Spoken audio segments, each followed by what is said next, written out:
out there called King Obadiah claims that he knows the exact date Yahawah's return, man. Yeah, okay. Exact date and time. That's watching and praying carnally. This all into numbers, eschatology, and astrology, and all this stuff like that. That's all. Go ahead, yep. No, bring that up. Yeah, I gotta bring this up.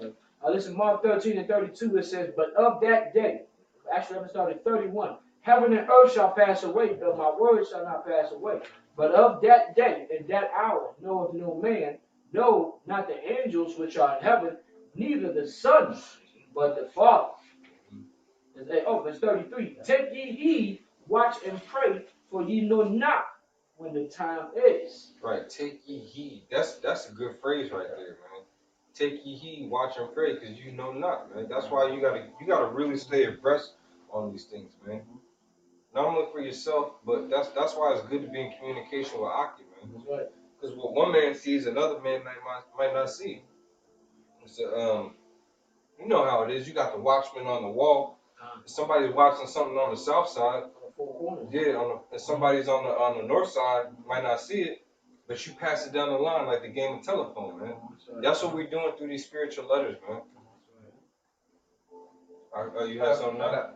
I got something. Yeah, come. Yeah, this is 1 Peter 4 and 7. It says, but the end of all things is at hand. Be ye therefore sober and watch unto prayer. Plain and simple. Yeah. You know? And sober's not talking about drinking alcohol, man. Right, I was gonna say that. Can you look Sober's, up that yeah. Sober? Yeah, and in that particular scripture. Yeah, it's not talking about drinking. It's talking about your spiritual mind state, man. Where's your head at? Like the dude when y'all was on the Pilgrims a couple weeks ago. Are you in tune? Yep. He said, yeah, I'm in tune with this. He was like, no, with everything. We're in tune with everything. The earth, how it's functioning. The heathen, how they're functioning. Our people, what's going on with them? Right. With the money, with the different religions, with the different wars. All right, where money's being allocated, I think we're in tune, man. That's the true definition of watching. That's right. And then, of course, remember, and we can't omit this part of this lesson either. Praying, man. That's right. You can watch all you want, but if you're not praying, there's no use. It's just like faith.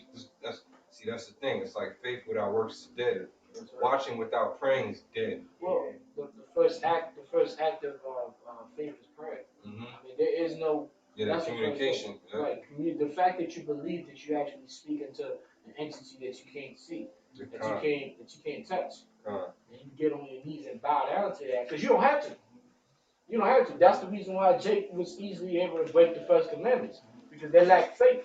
Yeah. When the Lord said, "Thou shalt not have no other power beside me," that's the law. That's the commandment that He gave. Now, to actually follow that, you gotta believe that He is the one and only Father. And then Jacob didn't have that. That's why we understand that we know the law of faith was always the number one law. It was always the number one law. It's just that back then it wasn't said through words and through writings. But remember, Jacob wasn't spiritual, so they actually Jacob back then really they needed to be told the first commandment is thou shalt have faith in thy power. That's how unspiritual our people was back then. Mm-hmm. They couldn't quote unquote read between the lines. Well, hey, you know what? It takes faith to do that. Let me bring out this precept, and I want to tie this in with the topic here because Yahawashi is prophecy. The spirit of Yahawashi is prophecy. You have to. So when you believe on Yahawashi, you're believing on the prophecies.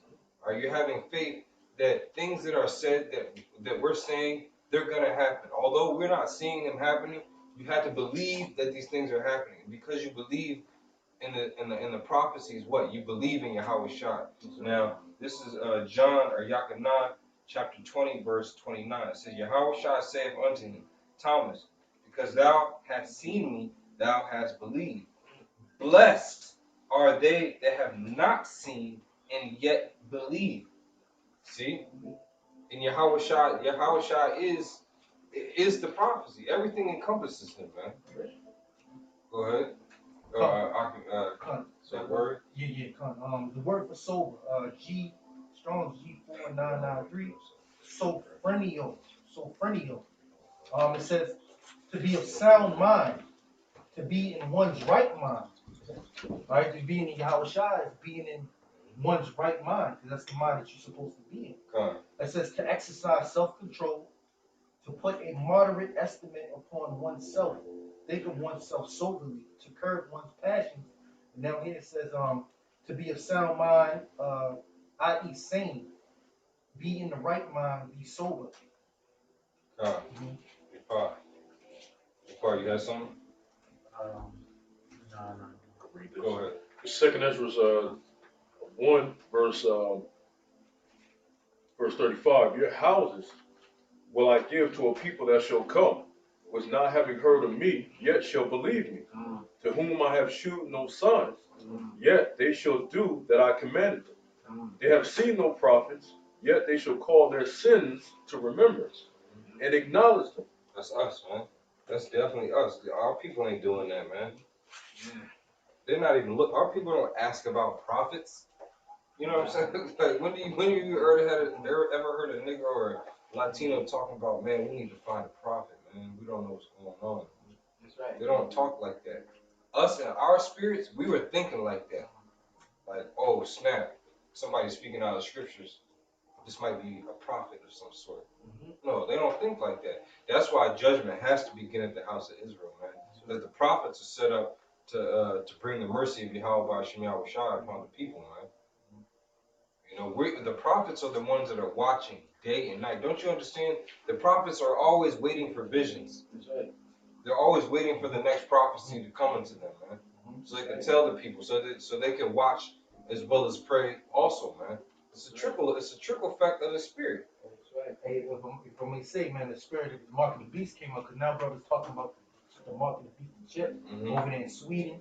Right, so over thousands of people, it's trending. Human augmentation, that's the wave of the future for Esau, man. That's right. All right, over 100,000 people have the microchip.